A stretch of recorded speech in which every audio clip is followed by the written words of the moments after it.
우린 지난 시간부터 이 예배라는 주제를 갖고 말씀을 나누고 있습니다. 지난 시간에 나눴던 이 말씀 혹시 기억하고 계실지 모르겠습니다. 뭐가 급선무라고 했던가요? 네, 감각을 회복하는 게 급선무입니다. 지금 우리는 한 1시간 정도 그냥 앉아 있는 시간이 아니라 내 앞에 계신 내 눈에 보이진 않지만 그러나 내 눈앞에 계신 그 하나님을 향해서 모든 마음과 또한 모든 의식을 하나님께 올려드리는 그런 시간입니다. 그냥 한번 예배하고 만다라는 생각이 아니라 하나님이 내 앞에 계시다라는 것을 인식하면서 바른 예배자로 정신을 차리고 예배의 감각을 회복하며 살리는 것이 급선무다, 이렇게 말씀을 드렸습니다.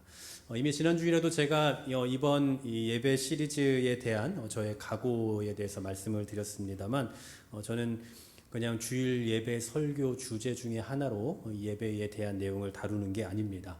기존 우리가 가지고 있는 예배에 대한 방식, 또 우리들만의 예배에 대한 인식, 또 생각, 마음가짐, 이런 것들에 대한 도전과 함께 예배 개혁에 대한 강한 의지와 소망을 갖고 이 주제를 나누는 겁니다. 그래서 제가 한길교회의 이제 영적인 리더로서 또 설교자로서 양심과 책임을 갖고 매우 결연한 의지로 이 자리에 서 있다라는 걸 다시 한번 말씀드리면서, 저와 여러분이 이 시간 최대한 우리의 마음과 생각을 다 담아서 하나님께 집중하여 우리의 감각을 최대한 살리는 이런 시간이 되기를 간절히 소망합니다.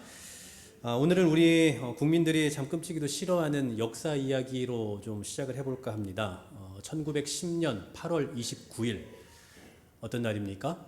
네, 경술국치, 국권을 상실한 매우 치욕적인 날입니다. 한일 합방이라는 단어를 쓰기도 하지만 이것은 일본이 자기들의 만행을 정당화하기 위해서 쓴 표현이죠. 여튼 이날로부터 대한제국은 이제 일본에 편입이 되고 그때부터 소위 말하는 일제 강점기에 들어가게 됩니다. 그로부터 35년간 끔찍한 나날을 하루하루 보냈던 대한제국은 1945년 8월 15일 히로시마와 또 나가사키에 터진 원폭으로 인해서 백기를 든 일본으로부터 광복을 맞게 되죠. 35년간 나라를 잃고 일본의 무자비한 압제 가운데 살아가다가 해방되었을 때의 우리 국민들의 그 감정은 어땠을까요? 다음에 사진으로 좀 표현해 볼까 합니다. 네, 그 당시에 우리 국민들의 모습입니다. 해방을 맞은 우리 국민들의 그 마음을 담아서 여기저기 다 모여 나와 함께 만세를 외치고 또 함께 환호하고 있는 그런 모습들을 사진을 통해서 볼 수가 있습니다. 이게 바로 그 당시에 일본의 항복을 받고 그리고 그로 인해서 자유를 얻게 된 우리 국민들의 심정을 보여주고 있습니다. 한두 가지 단어로 설명할 수 있는 건 아닌 것 같아요. 기쁨, 즐거움, 행복, 이런 것 정도로 표현할 수 없을 것 같고, 인간이 느낄 수 있는 그 최상의 어떤 감정 상태가 아니었을까라는 생각을 해봅니다. 바로 오늘 우리가 느헤미야 8장을 읽었는데요. 이 느헤미야 8장에 등장하고 있는 사람들의 감정 상태도 아마 이와 같았을 겁니다. 이걸 다루기 위해서 약간의 이스라엘의 그 당시까지의 역사를 좀 짧게 말씀을 드리자면요. 이스라엘은 하나님께 늘 죄악을 범하죠. 그로 인해서 하나님께서 바벨론의 포로로 끌려가게 하십니다. 그리고 바벨론 포로로 끌려간 지 70년 만에 이제 다시 귀환을 하게 되죠. 그런데 그냥 귀환하는 것이 아니라 이미 한 세대, 두 세대가 다 지났기 때문에 어떤 사람들은 남기도 하고 어떤 사람들은 귀환을 하기도 해요. 그래서 이 귀환을 총 3차례에 걸쳐서 하게 되는데, 첫 번째로 귀환을 하는 것은 스룹바벨이라는 사람을 위시해서 약 5만 명 정도 되는 사람들이 귀환을 합니다. 그리고는 이 사람들이 귀환을 해서 가장 먼저 하게 되는 게 뭐냐면 성전을 재건하는 거예요. 이스라엘에게 있어서 성전은 가장 중요한 어떤 상징적인 의미를 지니고 있지 않습니까? 하나님이 함께 하신다는 의미를 갖고 있기 때문에 귀환을 하자마자 가장 먼저 성전을 짓기 시작해요. 그런데 주변 부족들에 인해서 수많은 방해를 받게 됩니다. 그래서 기초성만 쌓아놓고 16년간 다 풀에 묻혀버리게 되죠. 그렇게 우여곡절 끝에 약 20여 년 만에 성전을 겨우겨우 재건을 합니다. 그리고 1차 포로 귀환 이후 약 80년, 정확히는 79년 후에 에스라를 중심으로 한 5,000명에서 7,000명 정도 되는 사람이 2차로 귀환을 하게 돼요. 그리고 이 사람들은 다시 재건된 그 성전을 중심으로 개혁 운동을 벌이기 시작합니다. 그리고 또 그로부터 13년 후, 오늘 우리가 생각해 보고 있는 이 느헤미야를 중심으로 사람들이 귀환을 또 하게 돼요. 그리고 마지막 3차 귀환을 해서 이 사람들이 하게 되는 가장 중요한 일은 뭐냐? 성벽을 재건을 합니다. 근데 이 성벽을 재건하는 것도 수많은 사람들, 이방인들에 의해서 계속적인 방해를 받게 되죠. 그럼에도 불구하고 불과 52일 만에 완벽하게 성벽을 재건을 하게 됩니다. 이렇게 포로에서 귀환하여 정말 치열하게 성전을 짓고 또 성벽을 짓게 돼요. 몇 세대에 걸쳐서 짓게 되는 거죠. 그리고 나서 모든 백성들이 드디어 한 자리에 모이게 됩니다. 나라가 쑥대밭이 되고 성전도 다 무너지고 그리고 포로로 끌려간 지 70년 만에 하나하나 귀환을 해서 3차에 걸쳐서 귀환을 하고 80년 또 뭐 한 13년 계속 이렇게 많은 시간들을 두고 귀환을 해서 겨우겨우 성전도 짓고 성벽도 재건한 후 드디어 처음으로 공식적인 모임의 자리를 갖게 된다라는 사실이죠. 자, 지금 같으면 이 자리에 어떤 것들이 있겠습니까? 음식 무한 리필 깔아야죠. 잔치잖아요. 그리고 유명한 가수들도 불러야 될 겁니다. 엄청난 행사가 될 거예요. 그래서 많은 사람들이 모여서 함께 춤도 추고 환호하고 즐거워하는 그런 자리일 겁니다. 얼마나 감격스러운 자리겠냐고요. 그런데 오늘 이 감격스럽고 이 영광스러운 자리에서 사람들이 뭘 준비하느냐? 자, 오늘 본문 1절 말씀 같이 한번 읽어보겠습니다. 이스라엘 자손이 자기들의 성읍에 거주하였더니 일곱째 달에 이르러 모든 백성이 일제히 수문 앞 광장에 모여 학사 에스라에게 여호와께서 이스라엘에게 명령하신 모세의 율법책을 가져오기를 청하니. 아멘. 자, 여기서 에스라는 지도자입니다. 그리고 제사장입니다. 그들의 영적인 지도자예요. 지금 교회로 말하면 목사인 거죠.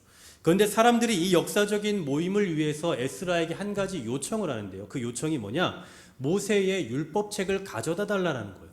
모세의 율법책. 그러니까 이 모임에 오늘 이 엄청난 감사의 잔치 자리에 모세의 율법책을 가지고 와주세요라는 요청입니다. 이 모세의 율법책이 뭡니까? 그 당시에는 성경이죠. 그 당시에는 성경이 모세의 이 오경밖에 없었기 때문에 모세의 율법책은 곧 성경입니다. 쉽게 말하면 이 잔치 자리에 성경책을 들고 와서 우리에게 말씀을 좀 들려주십시오라고 요청하고 있는 거예요. 결국 이 역사적인 모임을 위해서 어떤 음식을 좀 준비합시다. 어떤 가수를 초대합시다. 이렇게 말하는 것이 아니라 이 자리에서 하나님의 말씀을 좀 들려주십시오라고 백성들이 요청하고 있다는 겁니다. 이 역사적인 날, 이 기쁨과 감사가 넘치는 이 날, 그들에게 있어서 가장 시급하고 중요한 건 지금 뭐라는 겁니까? 하나님의 말씀을 듣는 일이라는 거예요. 왜 그럴까요? 그동안 이스라엘 백성들이 실패했던 이유, 포로로 끌려갔던 이유, 나라가 쑥대밭이 되고 예루살렘 성전이 파괴되고 정체성과 민족성이 다 철저하게 말살되어 버린 그 원인이 바로 하나님의 말씀에 대한 소홀함에서부터 시작되었다는 것을 깊이 절감한 겁니다. 성경에 나타나 있는 하나님의 백성들의 역사를 보면요, 언제나 이 하나님의 말씀에 대한 반응으로 인해서 성공과 실패가 갈리는 것을 보게 돼요. 뿐만 아니라 하나님의 백성이 가장 중시해야 할 것이 있다면 그것은 바로 하나님의 말씀이라고 아주 직간접적으로 말씀하고 있는 부분들을 너무나도 우리는 쉽게 찾아볼 수가 있습니다. 이처럼 하나님의 말씀의 중요성을 수도 없이 강조하고 있는 성경을 통해서 우리가 알 수 있는 건 뭐겠습니까? 바로 우리 신앙인에게 있어서 가장 중요한 게 있다면 그건 바로 하나님의 말씀이다라는 사실이에요. 우리 삶에 있어서 신앙생활을 유지하고 신앙생활을 해나가는 데 있어서 가장 중요한 요소가 뭐냐라고 한다면 두말할 것 없이 하나님의 말씀이라고요. 하물며 하나님을 경배하는 시간인 이 예배에 있어서 말씀이라는 요소가 갖는 그 중요도는 어떻겠습니까? 오늘 이 예배 가운데 하나님의 말씀이라는 그 요소는 얼마나 중요하겠냐고요. 두말할 나위 없어요. 너무나도 중요한 시간인 겁니다. 다시 말해 예배 안에 다양한 요소들이 있을 텐데 그 중에서 가장 우선시되고 가장 중요한 게 뭐냐라고 한다면 그 단연 하나님의 말씀이다라는 사실이에요. 자, 그럼 주어가 하나님의 말씀이라고 하고요. 여기 동사를 하나하나씩 넣어볼게요. 하나님의 말씀을 읽는다. 하나님의 말씀을 쓴다. 하나님의 말씀에 순종한다. 하나님의 말씀을 듣는다. 여러 가지 동사를 넣을 수 있을 텐데요. 이 중에 예배의 요소 가운데 들어가는 게 있다면 뭡니까? 하나님의 말씀을 듣는다라는 거죠. 말씀을 읽고 말씀을 쓰고 그리고 또 말씀에 순종하는 건 결국 우리의 의지가 굉장히 중요한 부분입니다.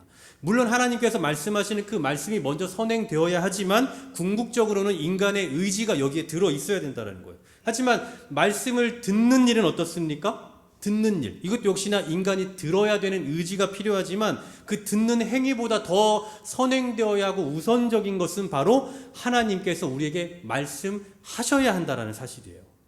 다시 말해서 예배의 가장 중요한 요소라 할 수 있는 이 말씀 시간은 우리가 하나님을 향해 나아가는 시간이라기보다는 하나님께서 우리에게 다가오시는 시간이다라는 거죠.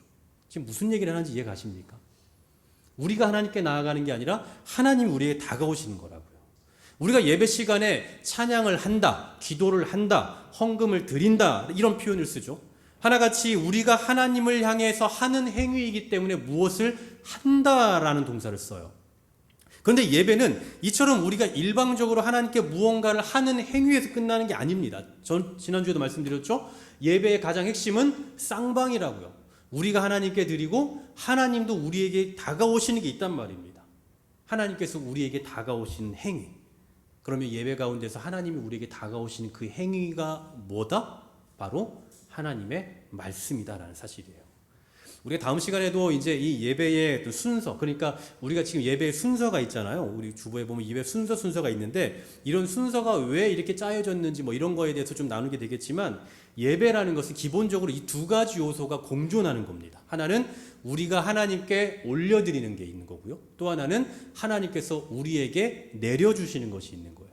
이 두 가지가 조화를 이루어 나갈 때 그 예배가 건강한 예배가 될 수 있는 겁니다.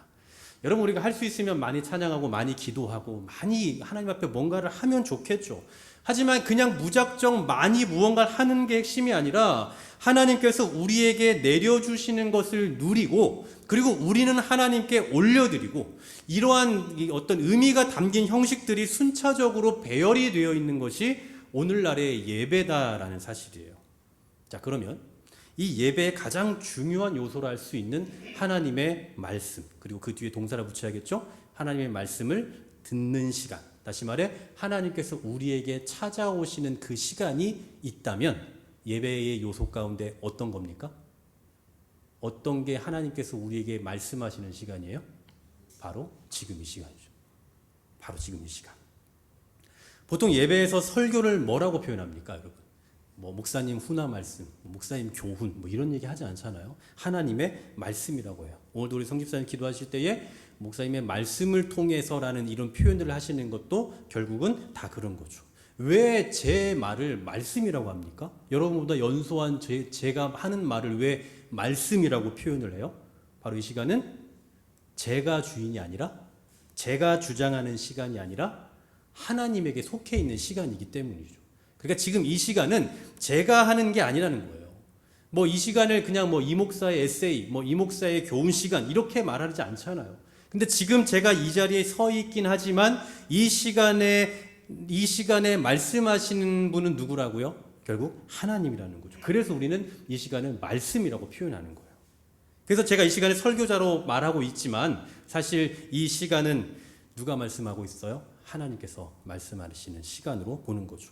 엄밀히 말하면 목사가 설교를 하고 있다가 아니라 목사가 하나님의 말씀을 대언한다, 대신 말하고 있다라고 그렇게 볼 수 있는 거죠.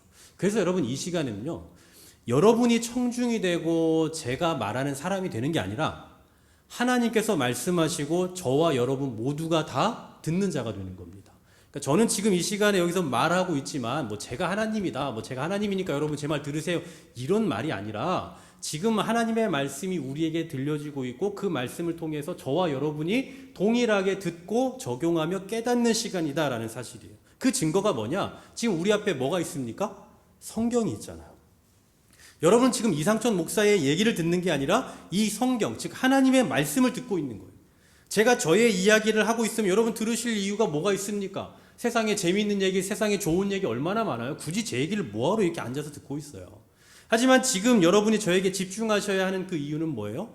이 시간이 제 얘기를 하는 시간이 아니라 하나님의 말씀인 성경을 대언하는 시간, 하나님의 말씀을 이 성경을 해석하는 그런 시간이기 때문입니다. 그러므로 이 시간에 여러분이 귀를 닫고 있다, 이 말은 곧 나는 하나님의 말씀 듣지 않겠다라는 것과 같은 표현이에요. 이상천의 말을 듣지 않는 건 상관없습니다. 여러분 제가 말하는데 뭐 귀를 닫으셔도 아무 상관없어요. 그런데 이 시간에 여러분이 집중을 하지 않는다는 것은 다른 말로 표현하면 하나님 말씀 나는 오늘 듣지 않겠습니다와 동일한 표현이라고요. 여러분 제가 지금 설교자로서 그냥 아무 말이나 하고 있는 게 아닙니다. 저 제 앞에 지금 이렇게 원고가 있는데 제가 하고 있는 말은 거의 다 이 원고에 있는 약 95% 이상 같은 쓰여 있는 말을 하고 있는 거예요. 제가 최근에 계산을 한번 해봤습니다. 설교 원고를 준비하는 양을 계산해 보니까 제가 매일 5분 큐티 하는 거, 그 다음에 또 중국 설교도 제가 하고 있지만 이런 거 빼고도 그냥 공예배 설교 제가 이 설교문을 작성하는 일반적으로 우리가 10포인트라고 말하는 그걸로 작성하는 페이지가 일주일에 30페이지가 넘더라고요. 30페이지가 넘어요. 그러니까 우리 그 어떤 책을 가지고 우리가 타이핑을 30장을 넘게 한다는 이것도 사실 굉장히 피곤한 일인데 설교를 정하고 어떤 주제를 정하고 설교로 본문을 연구하고 다양한 책들을 연구해서 서론 본론 결론을 정리하고 그래서 작성하는 이 양이 일주일에 30장이라고요. 30장 최소 30장. 그리고 이거 그냥 작성만 하고 그냥 읽기만 하면 너무 좋겠어요. 근데 이게 내 것이 되어야 저도 또 확신을 갖고 전하지 않겠습니까? 계속 읽는 거예요. 틈만 나면. 계속 읽고 내 것을 만들고 그렇게 해서 제가 지금 여러분을 보면서 말하는 것 같지만 사실 원고대로 다 제 머리에 들어온 것을 가지고 말하고 있는 거란 말이죠. 이 일을 20년 넘게 해야 된다니까 너무나 끔찍한 겁니다. 제가 설교자로 제 자랑을 하는 게 아니라 설교자로 목회자로 이렇게 설교 준비에 최선을 다하는 이유가 뭐냐라고 하면 다 하나예요. 단 하나. 우리 신앙인에게 있어서 가장 중요한 기초가 예배거든요. 그리고 이 예배에 있어서 가장 중요한 요소는 하나님의 말씀이에요. 이 시간이에요. 근데 이 말씀을 책임지고 이 말씀 시간을 감당해야 될 제가 대충 하면 되겠습니까? 이 시간 제가 만약에 제 이야기를 하라고 한다면 뭐하러 준비합니까? 이렇게 준비하지 않고도 1시간 충분히 말할 수 있는 거 아니겠어요? 그런데도 불구하고 이 시간은 하나님의 말씀, 성경을 해석해야 되는 시간이니 제가 대충 해서 대충 여러분들에게 여러분 이게 하나님의 뜻입니다 라고 말하면 그럼 여러분은 다 그런 줄 알 거 아닙니까? 사실 하나님의 말씀의 의도는 저기에 있는데 제가 하나님 말씀 이겁니다라고 말하면 여러분 다 이것대로 가지 않겠냐고요. 그러니 자칫하면 너무나도 쉽게 사꾼이 될 수 있는 거예요. 이 자리가. 자칫하면 너무나도 쉬운 거예요. 진리를 선포하느냐 아니면 사꾼 되느냐 너무 쉽게 갈라질 수 있다는 거죠. 그래서 저는 사꾼 되지 않으려고 정말 목자의 심정으로 양이 다른 잘못된 길을 가지 않게 하려고 정말 이 시간을 더 충실하게 준비하려고 하는 겁니다. 그게 목회자의 책임이기도 하고요. 여러분 만일에 예배 시간에 이 설교 시간, 이 말씀 시간이 없으면 좀 더 극단적으로 제가 표현을 하면요. 나머지 찬양이나 기도나 봉헌 이 모든 건요. 그냥 의미 없을 수도 있어요. 별 의미가 없을 수도 있다고요. 왜냐하면 찬양이나 기도는요. 우리의 반응입니다. 무엇에 대한 반응이에요? 하나님의 말씀에 대한 반응이에요. 하나님 말씀하셨으니 그 말씀에 대한 응답으로 나아가는 게 바로 찬양이고 기도라고. 근데 하나님의 말씀을 듣지 않았는데 도대체 무슨 반응을 하는 겁니까? 하나님의 말씀에 대해서 귀를 닫았는데 도대체 어떻게 합당하게 반응을 하겠다는 거냐고요. 물론 형식은 취할 수 있죠. 형식은 얼마든지 할 수 있어요. 노래도 할 수 있고 눈을 감고 기도도 할 수 있어요. 하지만 온전한 예배의 성격을 지닐 수는 없다라는 겁니다. 그래서 여러분 설교 시간에 다른 생각을 하시거나 숙면을 취하시거나 아니면 휴대폰을 보시거나 이런 일들에 절대 익숙해지시면 안 됩니다.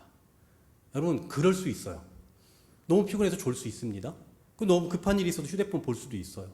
또 계속 집중하지 못하고 잠깐 다른 생각을 할 수도 있어요. 근데 여기에 익숙해지시면 안 된다고요. 이런 게 익숙해지기 시작하면 그냥 자연스럽게 설교 시간을 무조건 잡니다. 이게 익숙해지면 자연스럽게 설교 시간이 휴대폰 하는 시간이 돼요. 사람이 그래요. 한두 번 할 땐 되게 어색하고 하면 안 될 것 같은데 계속 익숙해지면 그냥 그래야 되는 줄 알고 내 몸이 그렇게 반응합니다.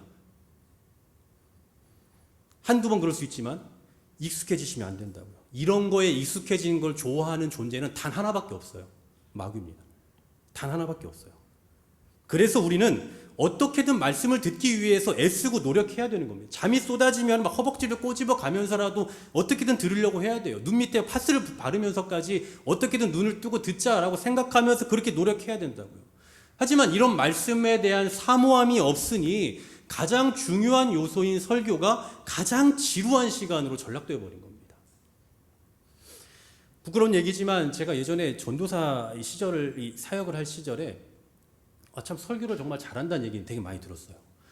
그 당시에 뭐 성도들이 제가 설교를 오후 예배를 한다, 뭐 아니면 수요 예배, 뭐 그 당시 설교할 기회가 별로 없으니까 한 이상천 전도사가 한다고 하면 뭐 사람들이 되게 좋아요. 왜냐하면 전도사님은 그냥 할 말만 딱 한다, 굉장히 간결하다 이렇게 얘기를 해요. 그래서 저는 제가 설교 되게 잘하는 줄 알았거든요. 근데 나중에 가만 생각해 보니까 왜 내 설교를 좋아할까 생각해 보니 짧으니까 좋아하는 거예요. 보통 그 당시에 막 다른 목사님들은 뭐 3, 40분 기본적으로 하는데 제 설교 15분, 20분 다 끝나거든요. 뭐 여러분 우리 교회 오후 예배 아시잖아요. 네. 그냥 너무 간략하게 딱 하니까 뭐 내용이 좋다, 뭐 깨달음이 있다, 은혜가 된다 이게 아니라 그냥 짧으니까 그 다음 시간을 막 자기들끼리 정하는 거예요. 오늘 끝나고 뭐 하자. 제가 설교만 하면. 결국 은혜의 기준이 뭐가 된 겁니까? 짧은 설교가 된 거예요. 여러분 정말 이런 상태를 은혜 받은 설교라고 말할 수 있을까요? 단순히 이런 설교를 은혜로운 설교라고 말할 수 있겠냔 말입니다. 여러분 신앙인들이 하고 있는 착각 중에 하나가 뭐냐면요. 즐거움과 은혜를 혼동하고 있다는 거예요. 즐거움과 은혜. 자, 예를 들어서 참 재미있는 설교자가 있습니다. 그런 설교를 들으면요. 졸릴 틈이 없어요. 그냥 2, 3분 만에 그냥 빵빵 터지거든요. 그러니까 졸고 싶어도 졸리지가 않아요. 너무 재밌으니까. 근데 그렇게 실컷 웃고 나면 아 은혜 받았다라고 생각을 해요. 오해하지 마세요. 그런 설교는 은혜가 없다, 깨달음이 없다 이 얘기 절대 아닙니다. 얼마든지 은혜도 있고 깨달음도 있지만 그냥 단순히 우리가 그 하하호호 웃으면서 우리의 감정의 어떤 그런 그 감정의 어떤 깊은 기복이 생기겠죠. 즐거움 생기겠죠. 그런 자극된 감정을 은혜 받은 상태라고 생각하는 경향이 있다라는 거고 이런 게 바로 착각이다라고 말씀을 드리는 거예요. 여러분 실컷 막 뛰면서 땀 뻘뻘 흘리면서 찬양하고 나면 정말 은혜일 수도 있지만 때로는 그게 그냥 자기 감정일 수도 있어요. 그냥 자기 감정에 의한 기쁨, 은혜와는 상관없는.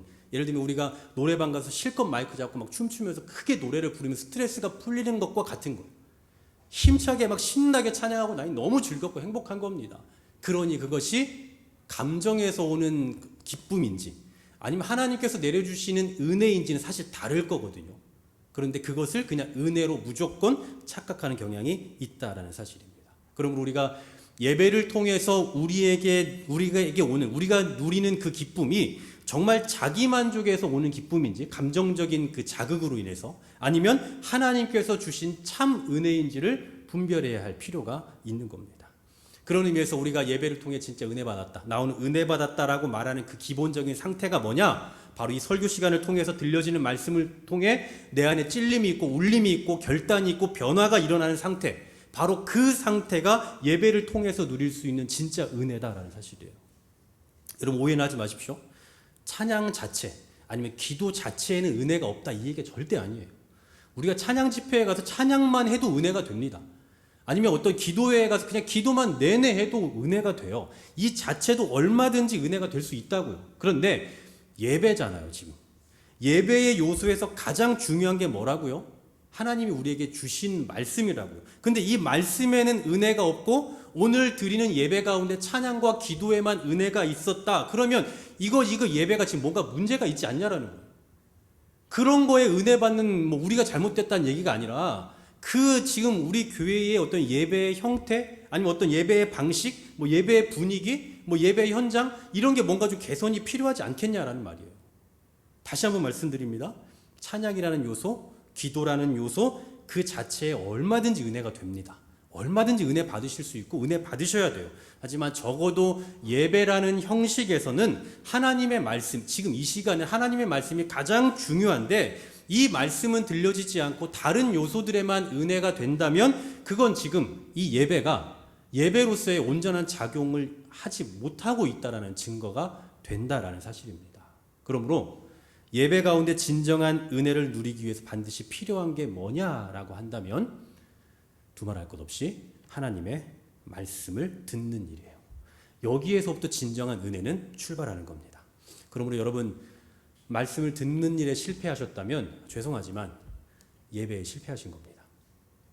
혹 오늘 말씀을 듣는 일에 실패하셨다면 여러분 오늘 예배를 실패하신 거예요. 이토록 예배라는 요소 안에 말씀을 듣는 시간은 너무나도 중요한 시간입니다. 그런데 여러분 많은 성도들이 뭐 애나 어른이나 할 것 없이 예배의 요소들 가운데 가장 싫어하는 가장 지루해하는 그 시간이 바로 이 설교 시간이라는 사실이 참 아이러니합니다. 가장 중요한 건 알지만 이상하게도 가장 지루하게 느낀단 말이죠. 그래서 나온 대안이 뭔지 아십니까? 구도자 중심의 예배예요. 하나님 중심의 예배가 아니라 예배를 드리는 구도자들의 중심 예배. 뭐 예전에 일종의 열린 예배 뭐 이런 것도 있었습니다만, 가만히 앉아서 듣고 있으면 지루하잖아요. 피곤하잖아요. 그러니까 모두 다 예배에 참여하는 거예요. 막 뮤지컬도 하고 노래도 하고 교제도 하면서 그렇게 그냥 인간이 중심이 된 예배 형태를 만들기도 해요. 근데 이런 예배는 건강한 예배라고 볼 수가 없는 겁니다. 성도들이 싫어한다고 해서 설교를 줄인다거나, 성도들이 싫어한다고 해서 설교의 어떤 설교의 내용을 성도들의 구미에 맞춘다거나, 아니면 설교를 최소화한다거나, 이렇게 형태를 변경시키는 일은 있어서는 안 될 일이라고요. 물론 이 특수사역에는 해당되지 않습니다. 이런 거는 특수사역, 예를 들면 주일학교 예배, 뭐 아니면 외국인 예배, 뭐 아니면 장애인 부서 예배 등등은 좀 특수성이 있기 때문에 뭔가 다른 형태로 할 수도 있겠죠. 그러나 적어도 우리가 공예배라고 하는 그 예배에서는 이러한 변형이 쉽게 일어날 수는 없다라는 사실이에요. 사실 성도들이 정말 설교가 싫다, 설교가 재미없다, 설교 못 듣겠다라고 하는 그 설교를 싫어하는 현상의 일부 책임은 저 같은 목회자들에게 있는 게 분명합니다. 설교가 진짜 너무 별로라서, 정말 들을 게 하나도 없어서, 무슨 말을 하는지 도저히 못 알아듣겠어서 그래서 듣지 못하는 경우도 있죠. 이런 건 그냥 제 책임입니다. 그래서 저는 적어도 지금까지 들었고 앞으로도 그러겠지만, 여러분들이 정말 우리 한길교회는 설교 들을 게 없다, 너무 뻔하다, 무슨 얘기 하는지 못 알아듣겠다, 적어도 이런 평가는 듣지 않으려고 정말 노력합니다. 앞으로도 꾸준히 노력해야 되고 노력할 거고요. 그러니 여러분도 이 말씀 시간에 정말 정신을 바짝 차리고 마음으로, 생각으로 주님의 말씀을 듣기 위해서 노력할 수 있기를 간절히 소망합니다. 여러분, 70여 년간 처참한 삶을 살다가 마침내 완전한 회복을 경험한 이스라엘 백성들이 가장 처음 요구한 게 뭐였다고요? 바로 하나님의 말씀이었다는 점 잊지 마시길 바랍니다. 하나님의 말씀을 듣지 않았기 때문에 실패했다는 것을 깨달았던 거고, 이제라도 하나님의 말씀을 들어야만 또 다른 실패를 하지 않을 거라는 것을 너무나 잘 알았기 때문이에요. 예배에서도 마찬가지입니다. 하나님의 말씀을 듣지 않으면 실패할 수밖에 없어요. 우리의 예배도 실패하지만 신앙인으로서의 우리의 삶도 실패할 수밖에 없단 말입니다.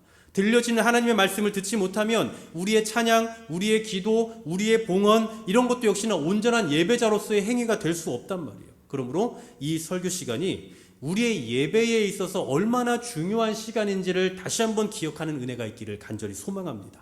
그리고 들려지는 말씀을 더 잘 듣고 더 잘 적용하고 깨닫기 위해서 좀 더 여러분들의 그 구체적인 결단들이 있었으면 좋겠어요. 스스로 나는 앞으로 좀 이렇게 설교를 들어야겠다라고 결단하시라고요. 여러분 각각의 설교를 드리는 어떤 그 마음들은 다 다를 겁니다. 제가 보이는 면만 갖고 아무도 평가할 수 없기 때문에, 여러분들이 설교를 듣는 면에 있어서 어떤 부분에 여러분들이 좀 더 감동을 받고 조금 더 적용점이 되고 어떤 것은 잘 들려지지 않는지 여러분 자신이 가장 잘 아시잖아요. 근데 이 설교를 처음부터 끝까지 가장 잘 듣기 위한 방편을 누가 아냐면 바로 여러분만 알 거라고요. 그러니 나는 앞으로 설교를 들을 때 어떻게 해야겠다. 저 같은 경우 개인적으로 적으면서 들을 때 가장 잘 들리거든요. 저 같은 경우 최대한 적으면서 듣는 편이고, 적으면서 하든 아니면 나는 좀 어떻게 해야겠다, 나는 어떤 식으로 들어야겠다, 나는 집에 가서 한 번 더 들어야겠다, 이런 등등의 여러분에게 가장 맞는 하나님의 말씀, 이 예배 중에 하나님의 말씀을 가장 잘 듣고 가장 잘 마음에 담을 수 있는 여러분만의 방법을 잘 결단하시라는 사실이에요. 그렇게 해서라도 어떻게 해서든 내가 하나님 말씀을 조금 더 잘 듣고 그 말씀대로 살아가기를 몸부림치겠다라고 결단해보자라는 사실입니다. 사랑하는 여러분, 오늘 말씀의 제목처럼 설교, 하나님의 말씀입니다. 여기 있는 이 목사의 말이 아니라 하나님의 말씀이에요. 오늘 이 말씀을 증거하는 저도 역시나 이 말씀을 제 삶에 적용하고 있고 하려고 하고 있고, 저 역시 그러한 삶을 살게 해달라고 오늘 이 자리에 서기까지도 기도하고 있습니다. 말씀을 읽은 후 또 들은 후 깨닫거나 변화가 되는 건, 그거는 우리의 영역이 아니라 철저히 성령님의 영역일 거예요. 다만 우리는 들려지는 그 하나님의 말씀을 듣는 일에 힘써야 되고, 그 말씀이 하나님의 말씀임을 알고 아멘으로 반응해야 되는 겁니다. 이처럼 예배의 요소 중에 가장 중요한 요소인 하나님의 말씀을 받는 일에 힘쓰기를 각오하고 결단하여 예배의 성공자가 되시고, 또 예배를 통한 은혜와 변화와 감격을 예배 때마다 누리며 느끼며 경험하며 나아가는 저와 여러분 되시기를 주의 이름으로 간절히 소망합니다.